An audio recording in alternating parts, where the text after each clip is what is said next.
send some emails.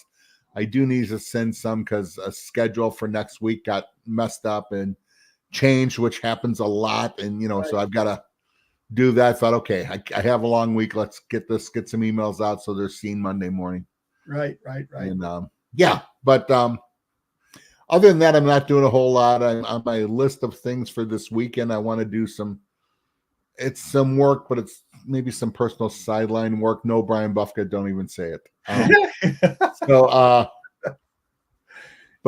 an idea and some ideas and stuff. And yeah. Okay. Well, cool. So anyway, for tuning in, please drop us a note. Let us know that you're watching. Yep. And of course, it's a day off for a lot of people. And so if you watch this later, please let us know that you watched it later. It's okay. Yeah. Just throw a little comment in there and said, hey, I tuned in on Sunday or something. It's totally cool. Heck yeah, I wouldn't want to listen to me live. I wish I could fast forward me sometimes. So yeah, man. But the important thing is watch it, but also like it, share it, let us know you're watching. And Marshall, I still get excited. It's a small part of our market, but when we have international people watching, it just thrills me to death. Yeah, I know. It's crazy. And I don't know about you. I mean, I was just in Asia, and I'm glad that they watch. I wasn't in Asia, so no. But I got some messages yesterday. Happy 4th, happy Independence Day. I guess the Philippines used to have theirs kind of on the 4th, but they didn't want to be exactly like us. Theirs was like a few weeks ago. Yeah. But yeah, so it's nice to receive all that. So. Yeah, I love it. And we got to say this. No matter, I mean, let's face it. Our country's in some unprecedented times, but we can disagree and stuff. And Marshall, you and I disagree on a lot of things, but here's what we agree. We still live in the best country in the world. We do live in the best country in the world. And I think, we're going through some times right now, and I don't really want to make this political. So let's not go there. But, at the end of the day, we still got work to do. We still 100%. Have things going on. We still have, customers and sales and, production and challenges that we have to overcome, and I don't think it matters who's, living in Pennsylvania Avenue. I think it matters, more about what are we doing locally, right? For the most part, you have to take control of it, right? Yep. I mean, we can only do what we can do within our own little world, our own little space, and we got to do that to the best of our abilities. Right. And like I said, Pennsylvania Avenue, while it's big in our minds and it seems big because of the media, what's bigger are my friendships, my family, stuff like that. Exactly. We're allowed to disagree. So last night I was sitting on our back porch with my wife. Yeah. We had 3.5 fireworks shows going off around us. So a half was far enough away that some of the houses were blocking it, right? Yeah. So we had almost 4, and it was pretty spectacular. See, I was sitting outside on the back patio last night, and there were some a little far away, but I was getting to see the tops of them and stuff. Yeah, and I always like it. Some people in our neighborhood, they have kids and they get a bunch and they fire some off, and that's okay. Yeah, right. Nobody went super late, and it was respectful. It was a good time, good celebration. Right. Well, you ready to get into it today? Let's do it, man. Some interesting stuff. So first off, let's just say hey to Cindy, who's here, right? So good morning. Good seeing you, Cindy. Thanks for joining us. Cindy, are you working or are you closed? Let us know that. Yeah, and Richard's here from Southeast Michigan. Yeah. Hey, Richard, how you doing? You're going to love our show today. It's going to be juicy for you. Yes, it is. So, all right. So anyway, let's kick it off. And I want to bring up our first thing, which is, whoop, I forgot to get it ready. Hold on. Which is Delta Apparel files for Chapter 11. Okay. Yeah. And I don't know if you guys saw this. This just happened at the beginning of the week. And of course, Delta Apparel is known for their promotional weight t-shirts, if you're in the contract printing game for promo people, like I've been my whole career, right? You printed on a gazillion Delta apparel shirts. I know I have, right? And they're, kind of the lighter weights, kind of the cheaper kind of a thing. They're comparable to, they're probably less than like your normal Gildan, right? It's just they're made for giveaways. Let's just put it that way, right? But if you read the article, okay, which is right here at ppa.org, I would suggest you read it. It's not that long. There's a little article you can listen to, but they really talk about their challenges and the fact that their largest creditor is Park Mills, which is, I'm taking it, the person who actually helps make the shirts for them. Correct. They're owed $22 million. But who they're paying back first? They're paying back Saltwater Holdings, because one of the things that they bought was Salt Life, which is a fishing brand. I'm from Florida, and Salt Life is everywhere down there. And so they're first in line to get paid back, right? And Salt Life had revenue last year of $59 million, right? Yep. And so they're selling it for 28, right? And it's just really interesting, right? And I think this is really indicative of, I think, some of the challenges that we see in our industry, where you've got a company who's known for one thing, t-shirts, right? Yep. And then what happens is they get into other stuff. They became a printer, and then they bought a brand, and they get so far past who their original idea. And of course, it's all about generating revenue and all that stuff, that, I think they get ahead of themselves. And then I think this is what caused the problem. Of course, they don't talk to me. I don't know all the details, right? This is just reading between the lines when you read the article. And anybody who's got any more information, throw it in the comments. We'd love to know. Love to know your opinion on this. Have you printed Delta apparel blanks before, or what do you think? Or, throw some comments in there.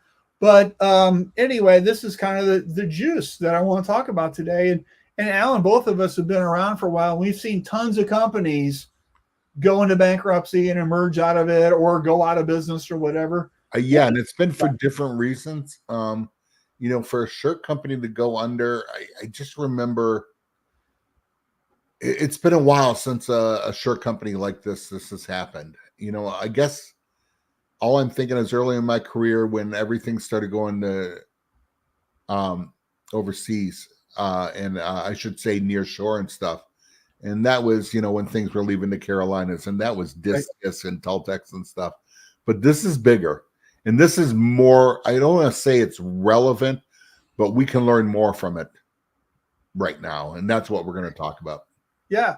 So, in our industry, we've had companies who've gone through problems, and and a lot of it is sales driven and everything, but also I think some of it is not like staying true to who you are, and then also innovation and inventing. What are you doing to because the market changes, right? So they're taking their eye off the ball. They're not keeping the main thing. Right. And it's funny, because Salt Life, as much as I fished and stuff, I wear Columbia fishing shirts and stuff. I don't have any Salt Life apparel. I have Salt Armor, which I remember when that happened, where Salt Life was trying to sue them because Salt Armor is a different type of shirt. Or so they're like combination of Salt Life and Under Armour. Well, they kind of, because it's all on performance fabric. I actually wear it. If you see, I have a light hoodie that says FA on it, and that's Salt Armor. Yeah. And, it's that UV protective stuff. And most of it is either sublimation or stuff like that. Yeah. But, so, there was competition there. While Salt Life was, and I don't want to get ahead of us where we're going, was a profitable thing for them. It's not without competition. Well, I've been talking about soft light for years because so how everybody noticed them, back when I was in Florida, they would print fishing shirts and they've got a logo that looks kind of it's not normal. It's kind of like a script kind of a thing. And one of the things they did, which I just thought was genius, is when you bought a shirt, there was a hang tag, and on the hang tag was information about their company, but there was also a window sticker that you could put in the back of your car, your truck, your Jeep, or whatever, right? And of course, as that brand grew, you started seeing Salt Life on all the trucks and all the Jeeps and all the people who like to fish. They were in the back window of all these cars all the time because now I've got a little sticker where I'm going to put it. I'm going to put it behind in my truck, right? Yep. And of course, the people who own Salt Life, they sold it and long since retired, right? But it's just that's how that brand grew, and it went from zero to all of a sudden everybody's wearing it. Yeah. And of course, some of these brands, just have a shelf life. And they and other ones just seem to go on forever. Like Vans, of course, is all skateboarding, right? But Vans is still a popular thing. I don't know if Salt Life is as popular. Well, I think Salt Life is now, it started in the fishing sphere. It's how it's known, but now I think it's more of just a general brand in a lot of ways. It's just anything to do with salt water. Yeah. As people are buying it. Yeah. Up here, I noticed, I thought it was cool like 10, 15 years ago when I started seeing people printing around the Great Lakes. The Great Lakes have white sand beaches and stuff. And what the Great Lakes are around Michigan, if you don't know, they are just freshwater oceans. They're that big and that deep. I think it's 25% of the freshwater of the world is there. And they're just freshwater oceans. And there's brands and stuff that talk about the unsalted seas, the unsalted coast. And I'm seeing that more and more. And I know a company in Ohio just bought one of the brands. Yeah. What is it? I don't remember. I can't remember because I get confused because one of them is called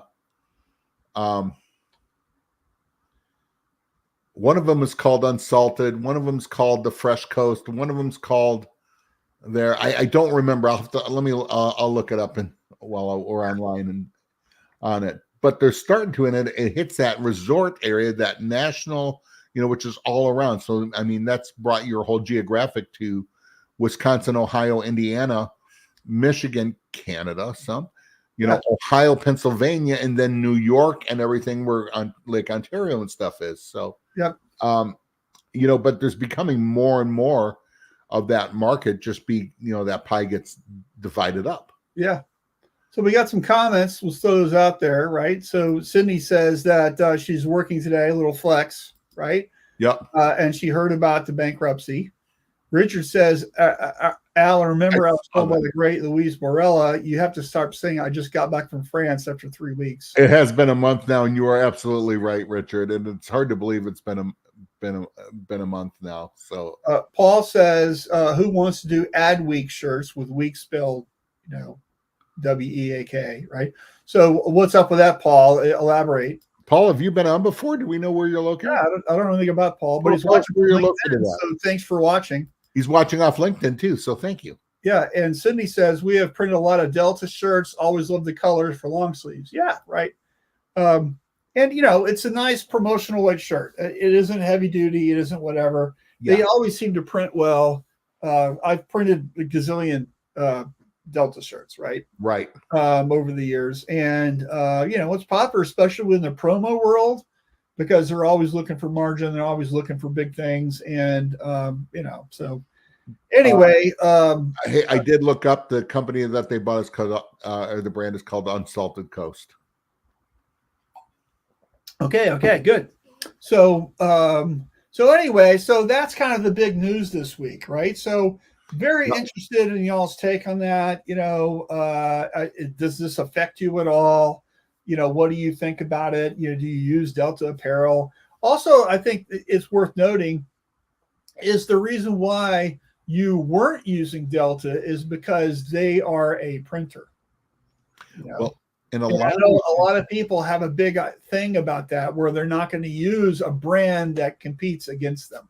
So, and that's happening more and more, not just with Delta.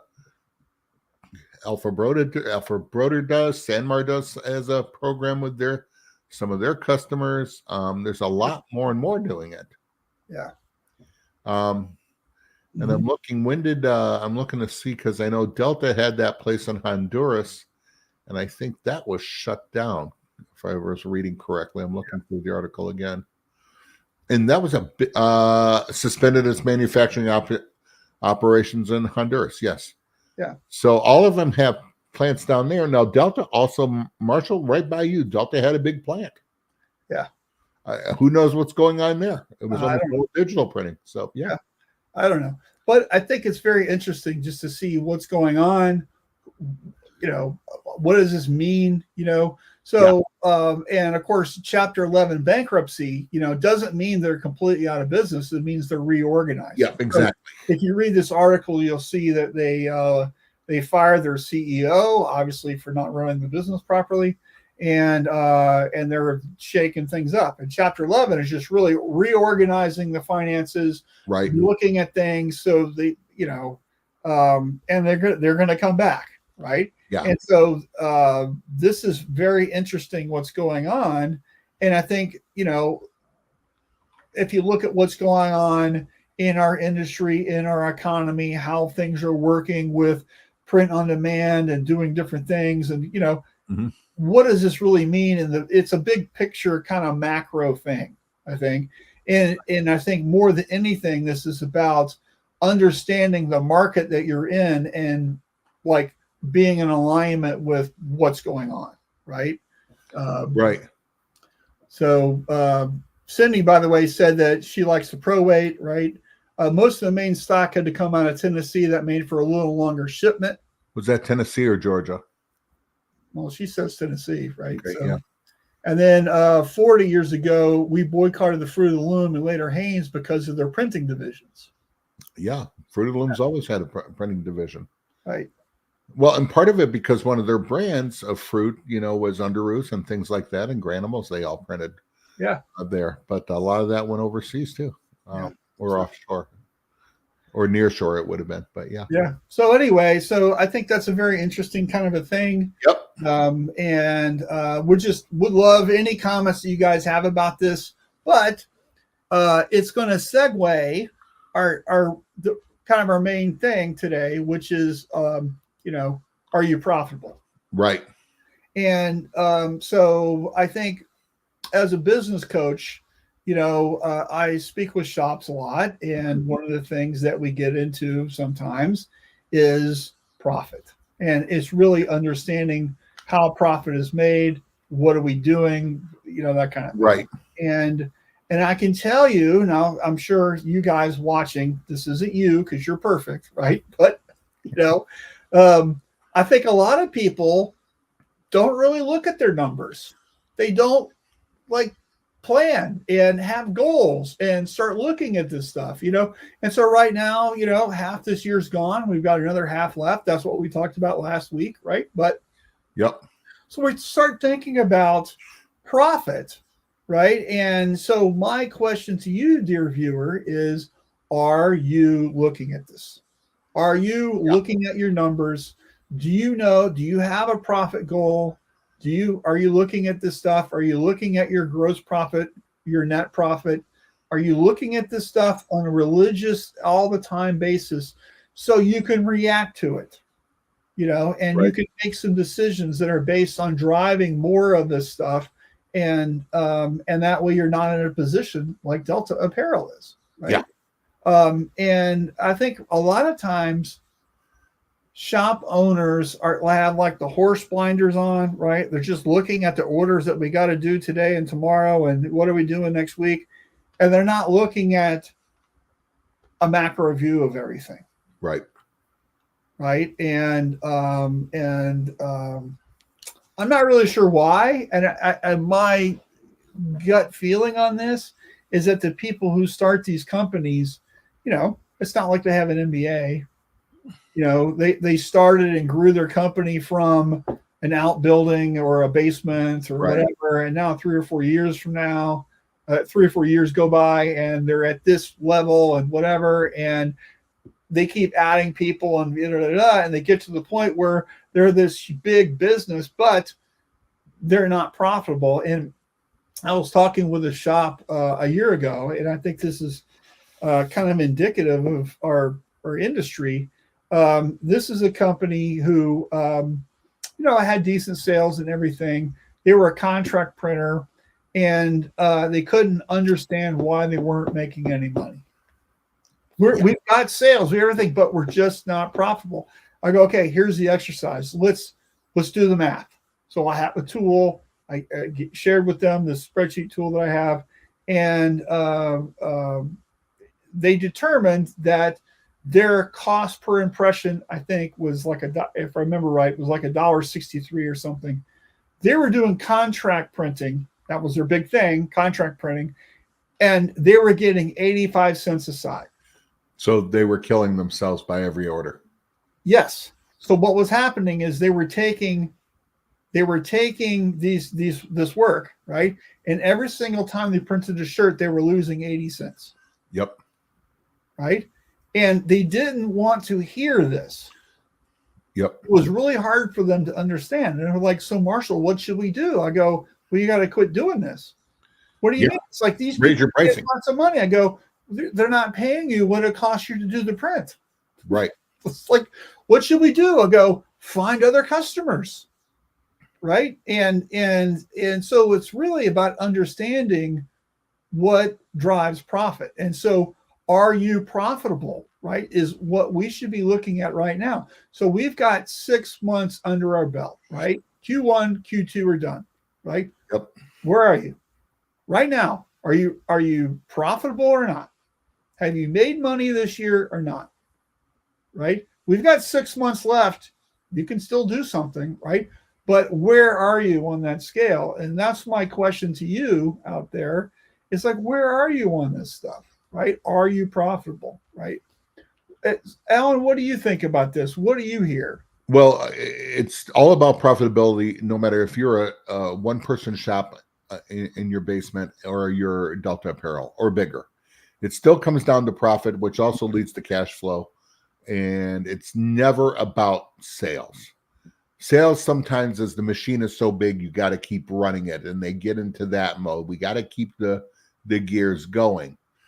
But the old adage is we're losing money every time we send a truck out. So what's our solution? Is not but get a bigger truck, which has happened. All I think about is Mark Hudrea says, top line looks sexy. It doesn't matter. Bottom line is where it's at. Yep. And every company has to do that, whether you're a decorator, whether you're making widgets, whether you're making, discombobbles, anything. You have to know those numbers and watch it.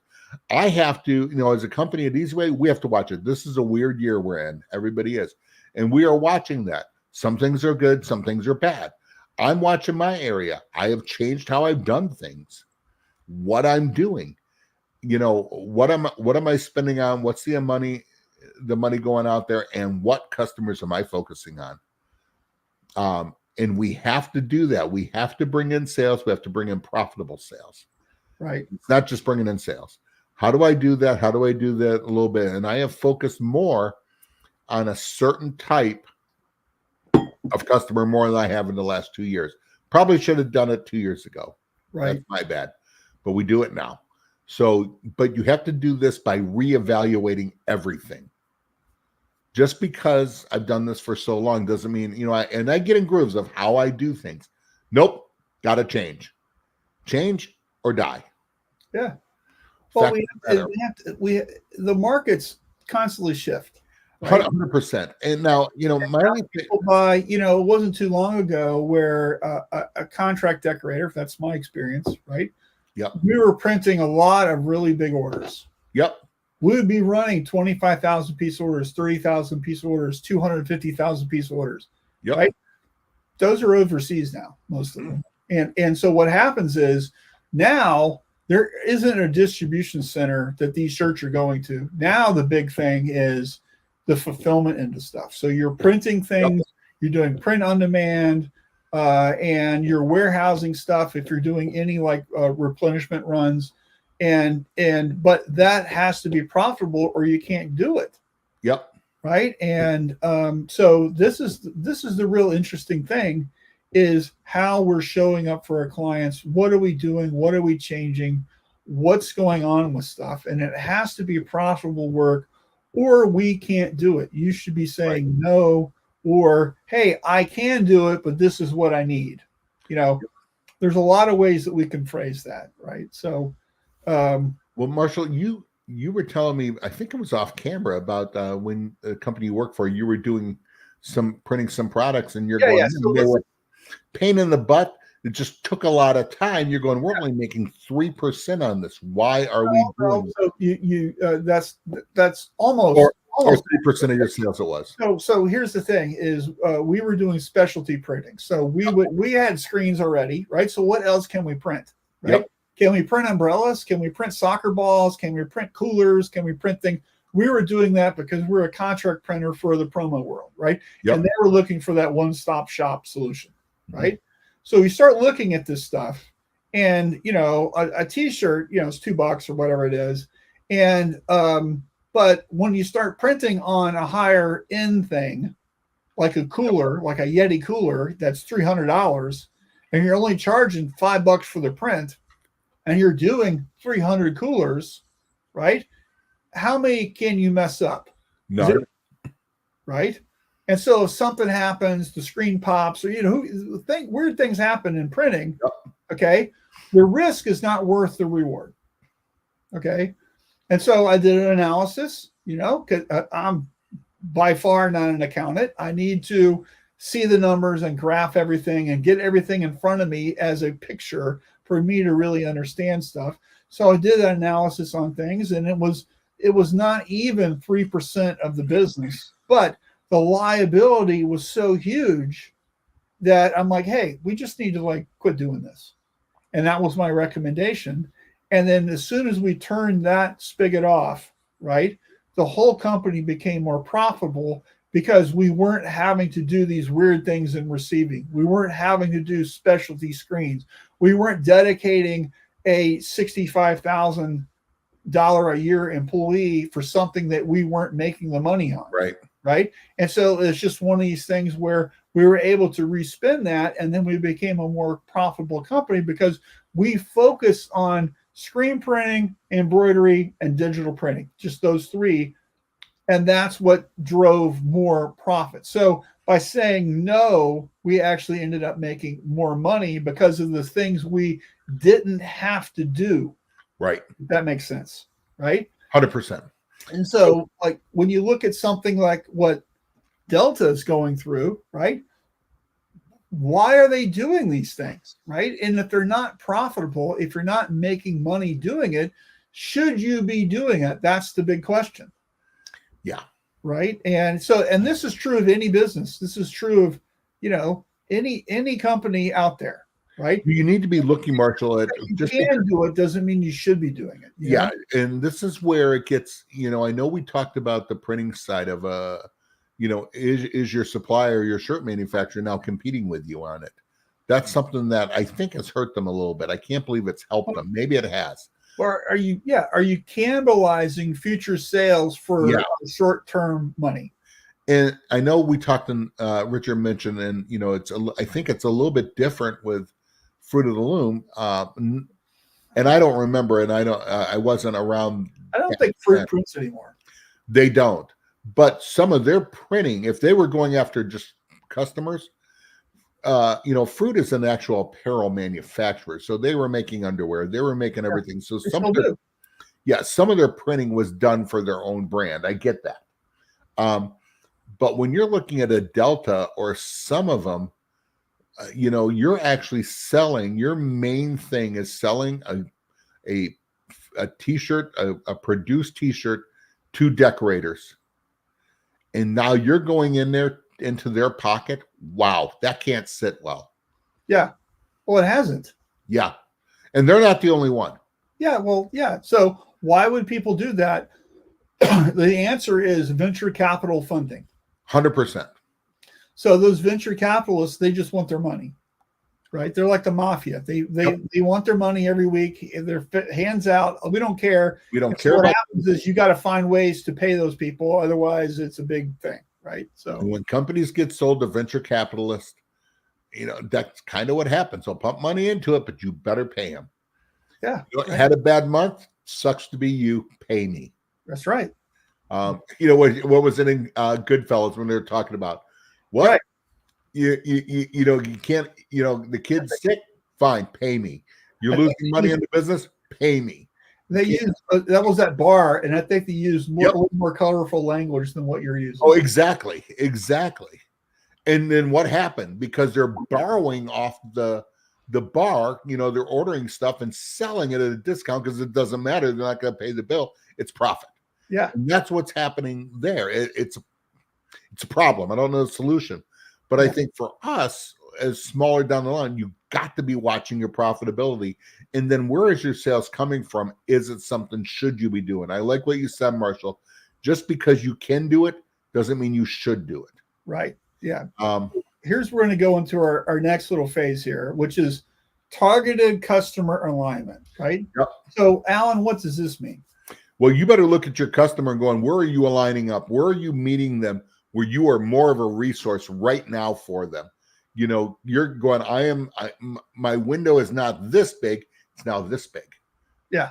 If I can get my hands into the screen. It's not outside of the screen. It's this big. Here it is. I'm targeting these customers right here within the screen. And then going, what are their needs? How can I support that? And it's not always getting more customers, but you know what? I have 40% of their business. I want 60. And you know where I see most of the targeted customer alignment coming in right now, Marshall? Nowhere. Fulfillment. It's so huge. It has become one of the most profitable parts. The company I was just at on Tuesday, they have expanded because and they do contract work. They do it for the fishing industry, a lot of it, but they do a lot of that. And they said fulfillment has become so profitable. And people want it. They just don't want the hassle. You can do it all. Perfect. Yeah. Well, to a lot of people, they make more money in fulfillment than they do the decoration. Yep. It used to be that, we decorated, we fulfilled because it was for our decorators. Now it's like, no, we're getting business because we're getting fulfillment. So now our decorating is going up. Mm-hmm. But they've also said they did have to look at that too, and fulfillment going, what are we fulfilling? Is it profitable? There are areas in there they've had to look and going, okay, this is not making us money on it. We can't. Yeah. So a lot of people get into the fulfillment game and they don't really understand. First off, like anything, you got to understand the math. Yes. Right. What does it cost you to do stuff? When let's say you're pre-printing stuff and you're going to keep 2 skids of inventory that you're going to pull from or whatever, right? Your square footage in your shop is what? How much is that space worth? What does it take to go into that box and pick 6 shirts out or whatever and put them in a mailing bag and ship it, right? Yeah. And then if you know these costs, your warehousing costs, your picking costs or whatever, you have to mark this stuff up, right? What is that worth to your customer, right? How are you doing it so it's affordable for them? Do you have a process? Do you have automation? Are you keeping track of things, inventory, cycle counts, whatever? If you don't know all this stuff, it's easy to lose money at it because you're out of your depth, right? And I think this is, and if you're going to be aligned with your customer, what is the value that you're presenting to them, right? If they were to do it on their own, do they understand what their costs would be, right? And then so that makes it attractive for you to do it. Do they even know the steps in it? Right. So a lot of this is just educating your customer about what's available and what you're doing so they can appreciate the value that you're delivering. Yeah. And if they don't understand that value, it doesn't matter what you charge, they won't pay it. Well, and then you have to know what is your fee, your cost for fulfilling it, because sometimes there'll be items that they're sending in that you don't actually decorate. Right. These would be an auxiliary item on it. So, what is your percentage for holding it? How long is that? Is it on 30 days? Yeah. What is the cycle for it? So you have to know all that. Yeah. And then because you got to bring it in, you got to put it in storage and have it marked. Then you got to take it out. And now there's a handling fee. What is your fee for that? There's a lot to it. It isn't as easy as you think, right? Yep, absolutely. You have to think through it. You have to walk through it. You got to measure. Yep. I can't tell you how many times, just like somebody would say, "Hey, we want you to do this," and then to understand what it costs, we would actually pantomime. Okay, here's a table. Here's the thing. Here's the box. Here's the bag. Here's the spreadsheet. How long does it take? I need 3 people doing this. This is going to take 3 hours. Here's what my costs are going to be. Blah, blah, blah. Here's what we need to mark it up. Divide by the quantity. Here's what it's going to cost per shirt. Can we get more than that? Yeah, I think so. Okay, that becomes profit, right? I actually, there was a small period in the 90s where I actually freelanced and sold contract packaging.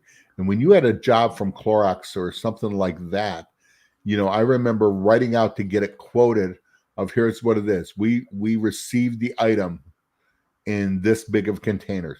2 bottles are put together. Shrink wrap is applied. Label is applied. This is applied. This in it is boxed. How many, it's taped bottom and front. It is palletized. It is shrunk wrap.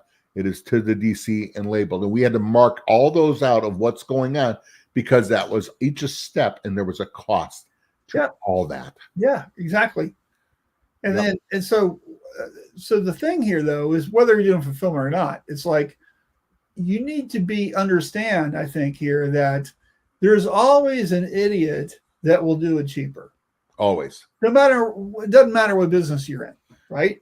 There's always somebody that'll do it cheaper, right? But there's people who will pay more. And when I talk about this, I use other industries. And the one I usually go to is the difference between Target and Walmart. They sell the same. It's the same. Right. But, Target is a little more expensive, right? Yep. Why is Target still in business if there's Walmart? It's because people will pay more for a better experience. Correct. That's what you're selling. You're selling the experience.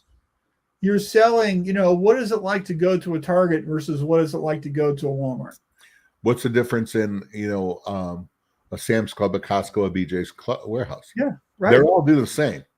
But now Costco seems to be the thing because of the experience. I don't have one near me. I use Costco. I'm a Costco guy. I like Costco. My parents in Florida use both, but it's mostly Costco. Yeah. So the idea here though is there's always somebody cheaper, right? Yep. So do your customers understand the value of why they should do business with you? Yep. And if they don't have an understanding of that value, they won't pay you the money. Now, and another thing that I talk about a lot is just a different product, right? It could be anything. It could be blue jeans or cell phones or whatever. But my go-to for it is ice cream, right? So there is ice cream, right? That is the bottom of the barrel 5-gallon bucket crap that you serve at like your 6-year-old birthday party. Yes.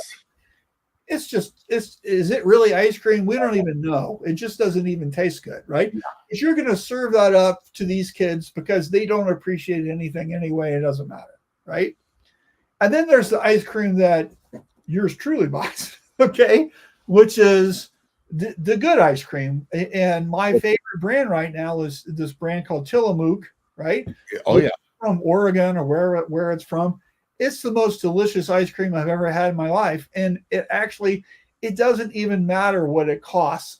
If I'm out of ice cream, I don't even look at the price. I just throw it in the buggy when I shop, right? I remember one of my roommates, when I lived in Ohio, I had a house. When I was in my 20s, I had a house and I would rent out rooms to friends of mine. And so they'd have to live with their parents. They didn't have a house payment for years. It was great. Yeah. And then we split. It was like a frat house. And then we split I had the bills and we split the electric bill and all that like 3 ways. Done. So anyways, but I remember Mike Blackwell, he was a mint chocolate chip ice cream fanatic. Yeah. You know what kind? Only one kind he would buy. Briars. Exactly. You knew it, because I hate mint chocolate chip. Doesn't look like it's not green, and it's the best. It shouldn't be green. Yeah. I think green mint chocolate chip looks weird. So, but here's what I'm going after here is it doesn't matter what industry, what product, whatever. If your customer is not in alignment with the value that you're bringing them, they will not be your customer, right? Yep. This is why it's important, and I think a company like Delta, right? They're off. They don't understand the value that they're bringing their customers, which is why they're in Chapter 11, right? And so I think here is just thinking about, if you're watching this, what value do you bring your customers, and are they in alignment with it, right? So if you had to charge them more, which is, we really were in that time right now where we should be charging more because of, what's going on in the world. Right. Will they pay you for that? And if they don't pay you, then you're off, right? Yeah. And it just is, and you're not coming back, right? So 100%. Hold on. What? Mint chocolate chip is my favorite. Exactly. Do you like Briars? What is yours, Cindy? And I'm Briars. If I'm eating mint chocolate chip, it's Briars, by the way. And I'm not a mint anything fan. Yeah. I don't enjoy it. So yeah. And we can tell by your breath. Just kidding. I do. So it's spearmint, Altoids, and things like that. All right. Where are we on our thing? We got a last thing to talk about today, which is what drives profit. Okay. So, Alan, as you know, there's two things that drive profit, right? Charging more money, right? Or reducing your costs, right? Yeah. But first, I think the thing you have to understand is the math. And if you don't know your math, you don't know which of these is going to work for you. Yep. So, what does Richard Greaves say? How are you measuring that? Mm-hmm. You need to know, all math is how are you measuring your profits, your losses, everything. And you have to be measuring, even the green. Yeah. But yeah. If you inch up your prices, not a big increase at one time. Yeah. So, but here's the thing is you need to know what your profit is. What is your goal? Right. And so I was just working with a shop this morning on their costs and their pricing and everything. I do a lot of that, by the way. And one of the things I mentioned was, what do you want? What do you want? What should the profit be? Yep. And if you don't know what that is, how are you going to hit it? So if you have a net profit goal of X, right? 10%, 20%, 30%, whatever it is, right? Net profit. That's what's left over after everything's done, right? How are you going to get there if you don't even know what that is? Yeah. It's not going to just show up by happenstance, right? This is something that has to be done on purpose. And what drives that profit is a combo of charging your value, okay, to customers who are willing to pay for that, and keeping control of your costs and trying to lower them if you can, right? That's what drives that. It's not too difficult, but here's the thing. If you're not really looking at this stuff, if it's, July and you haven't done the math yet for Q1 and Q2, right? How is your Q3 going to go? Right. Right. And the thing is, you don't know how your Q3 is going to go. Could go good, could go bad. You just don't know.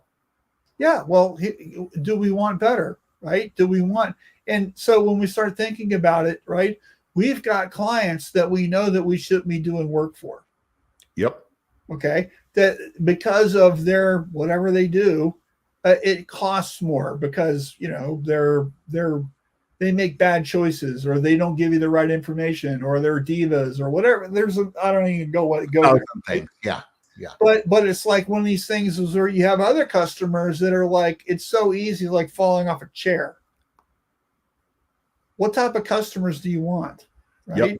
and I want easy things, right? And so when we've got customers that you've got to really do extra work for because they're so jacked up, right?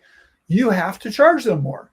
And if they don't pay that, right? If they don't pay that premium because of their problem, right? It's going to cost you money. And think about an airplane, Alan. You've been on airplanes, right? Quite a few. Do they charge more to sit at the front of the plane? 100%. Okay. So do they charge more to sit in the back of the plane? No. Right? So why is it worth the money to sit at the front of the plane? It's all about the experience. It's the experience. All about the experience. It's all about what is important to you. Yeah. The seats are bigger. Sometimes you get a meal. Yep. You get off the plane first. If time is valuable to you, right? Instead of waiting 30 minutes to get off the plane, you're off as soon as the plane docks up, right? Well, if that is important, if time is money, then it makes sense to buy first class. But here's the thing. Not everybody can afford that. True. So it's just, there's people who will pay for first class tickets. You know what? If I was, people I know that are, Marshall, you and I, are large guys. We're big guys. We're both over 6. We're both over 6'2". You're way taller than I. We have long legs. We're thicker people and stuff. And you know what? When I see people who are 5'5" and thin and stuff, and I'm like, oh man, to be able to sit in an economy seat and curl up and go to sleep, that would be incredible, just financially. You and I are like, got to be in not business. I'm in 2 seats. I'm in the exit row. Yep. Usually on the left-hand side on the aisle seat. That's where I sit. Always in an aisle seat, and I am one of those guys. So when I went to Asia, if you don't know, I paid for first class going there on a 15-hour flight. It cost me thousands of dollars. I saved it for 2 years. You know why? It was the experience. I was not going to be crippled, for that. And there is something about the experience on Philippine Air. It is almost like butler service. It is incredible meals and stuff. Yeah. And do I do it all the time? Believe me, Easy Way. I try to expense that at Easy Way. I'll be reclaiming screens at a local shop. You'll see me there. So So anyway, I buy exit row, or I get bumped up to first class probably about 25 to 30% of the time I fly, right? I'm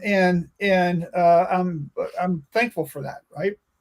But but sometimes because it's an emergency thing or whatever, and the exit row is not available, I have to sit in what I call the normal seat, right? Yep. And I just have to suck it up, right? And I don't like those experiences, right? Yeah, I'm willing to pay more to sit where I have a thing. And one of the reasons why I don't fly Southwest is I want to know where my butt's going to be. Right? Exactly.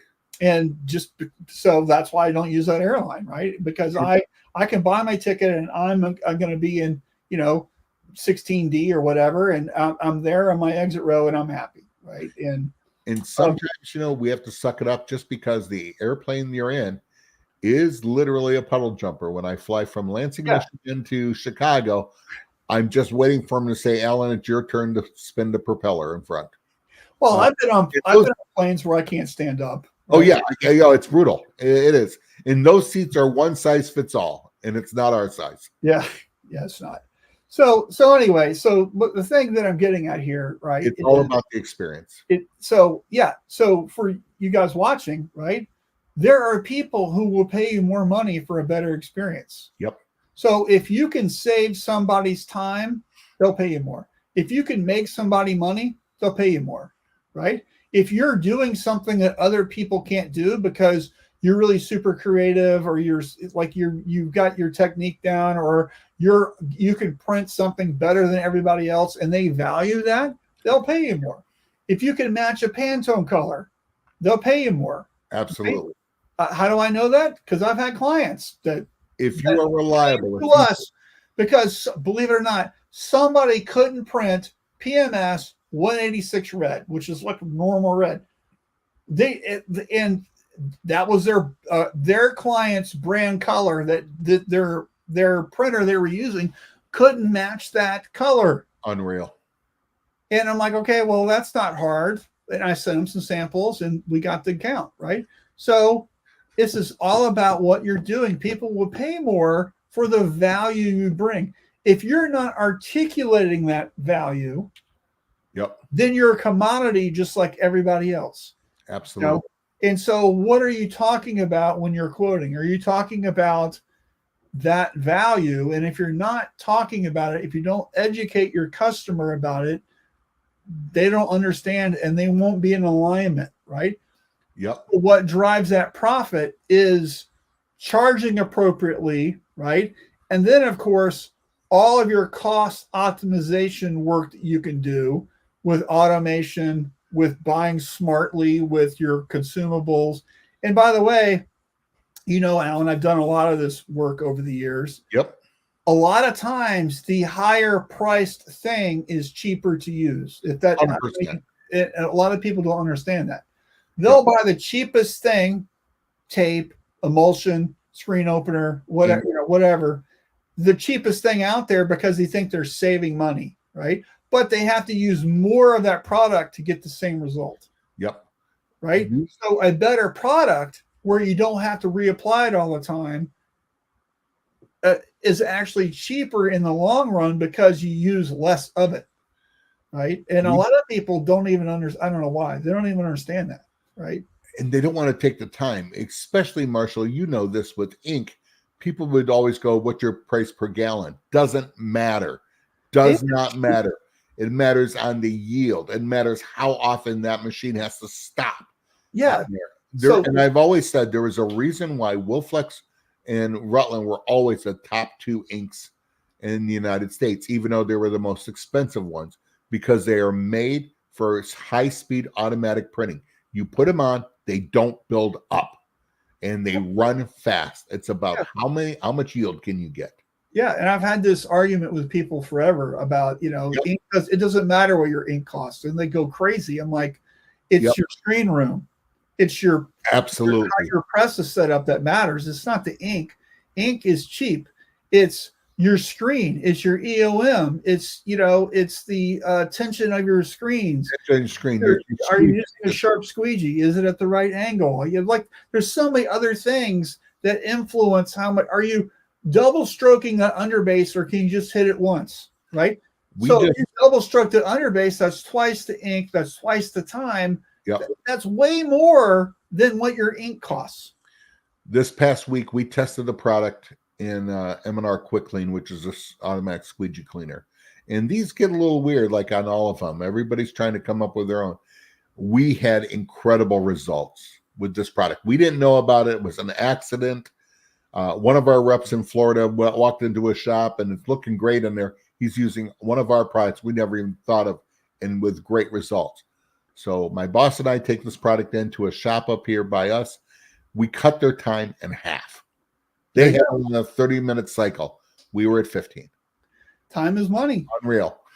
So and it looked great. Yeah. And it worked well. So, you got to, it's not always the cost per gallon of anything, especially ink, especially your screen chemicals. You want to get cheap screen printing chemicals, don't call me.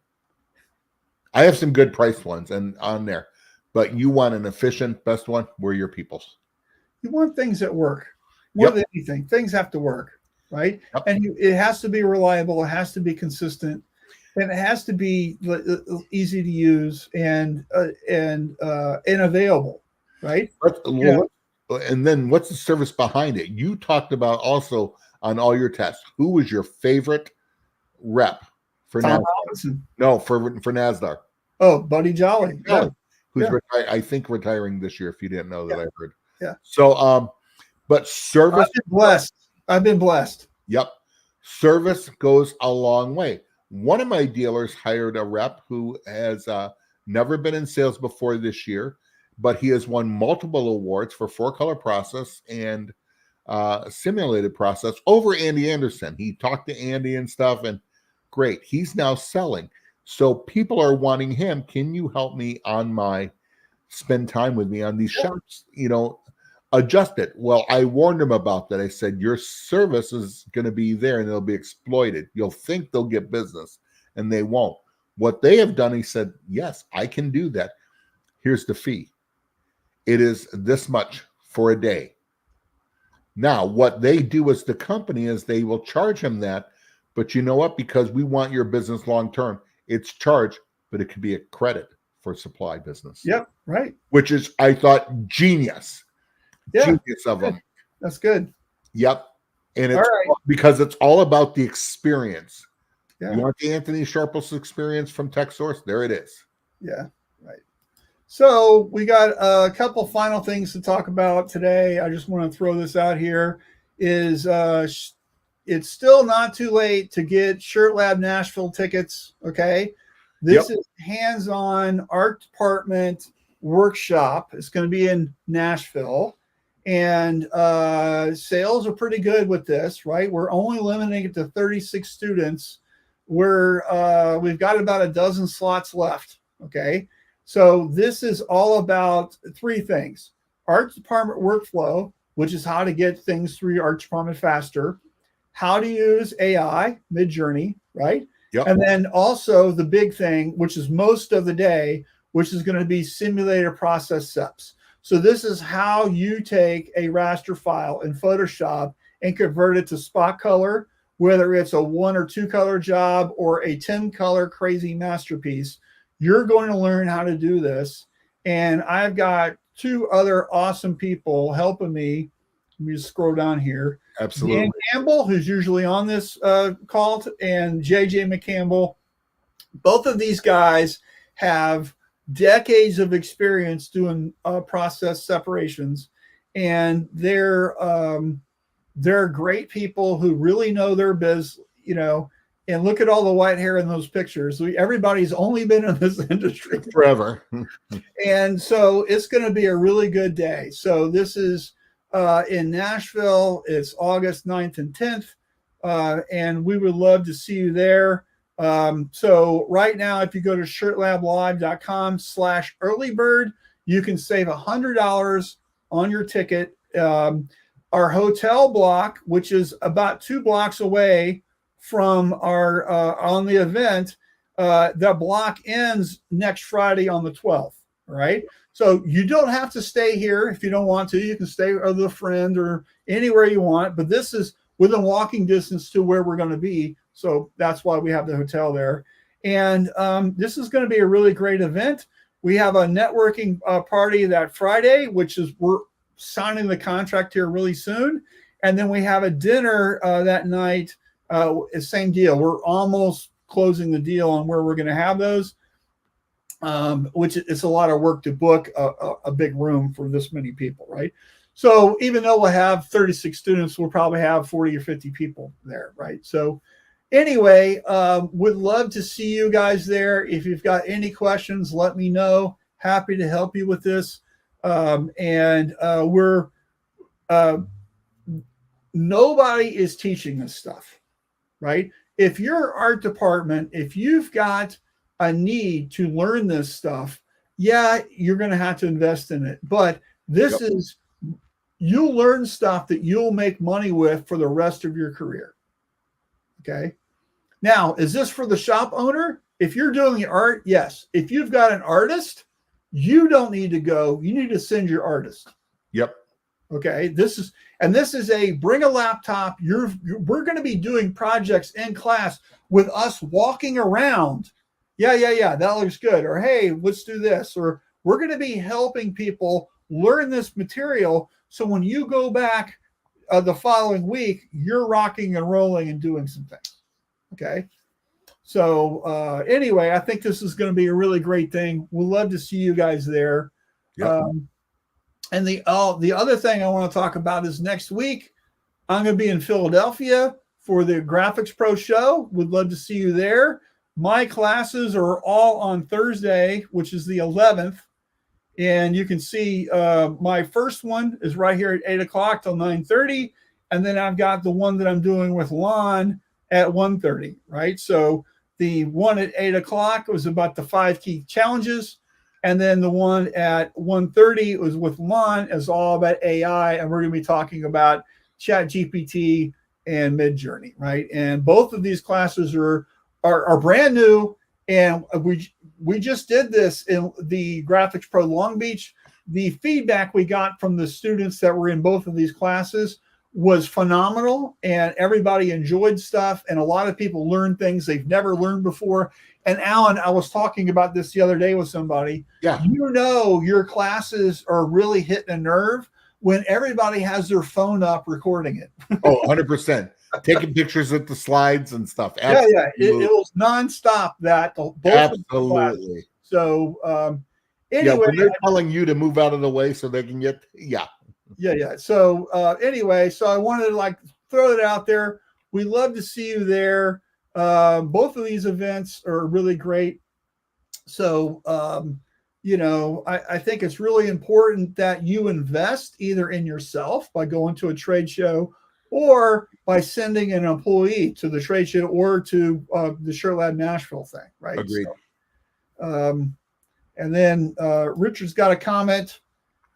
Amen and Roller for your comments on ink and chemical costs. Press time and labor costs are the killer cost point. Exactly. Absolutely. Thanks, Richard. Say hi to John. And John's here. Yeah. Hey, happy 4th, guys. From Richmond, Indiana, John. Thanks for tuning in. All right. So where are we? Oh, hey, time's up. So yeah, we did good. So any last minute comments or anything, Mr. Howe? You're going to be gone next Friday. So no, I'll be here on Friday. I'm coming. So I'm flying, I'm doing the classes, and then I'm taking the flight back. I get to take advantage of the East Coast to West Coast time savings. Oh, right. I land, I think, the same time I take off. How convenient. So, you know, one of those things. It sucks going west to east. That's when you got to get up at 4 a.m. to get, you know. For us, it's the different. It's going from east to west is just brutal for us. Yeah, so I'm flying in Wednesday, leaving Thursday, kind of a thing, and I'm only there that one day. So if you want to see me, come on by Philadelphia. If you're somewhere around there, we'd love to see you guys. So absolutely. So and I'll be, by the way, I'm at all the Graphics Pros shows the rest of the year. So I'll be in Indianapolis. I'm going to be in Charlotte, right? I'll also be at the ISS Long Beach show. I'll be at Printing United, right? So lots of travel ahead for me. So I'll be at Graphics Pro Indy and I think Long Beach. So I have a very light schedule this year. Yeah. All right, dude. Well, hey, good show, I think. And absolutely, it was good. Everybody, thanks for watching. We'll see you next week. And tell your friends. And let's have a good show next week. Look, you guys bring the questions. We've got the answers. So have a great week, everybody. See ya. Yep. We'll see you then. Take care.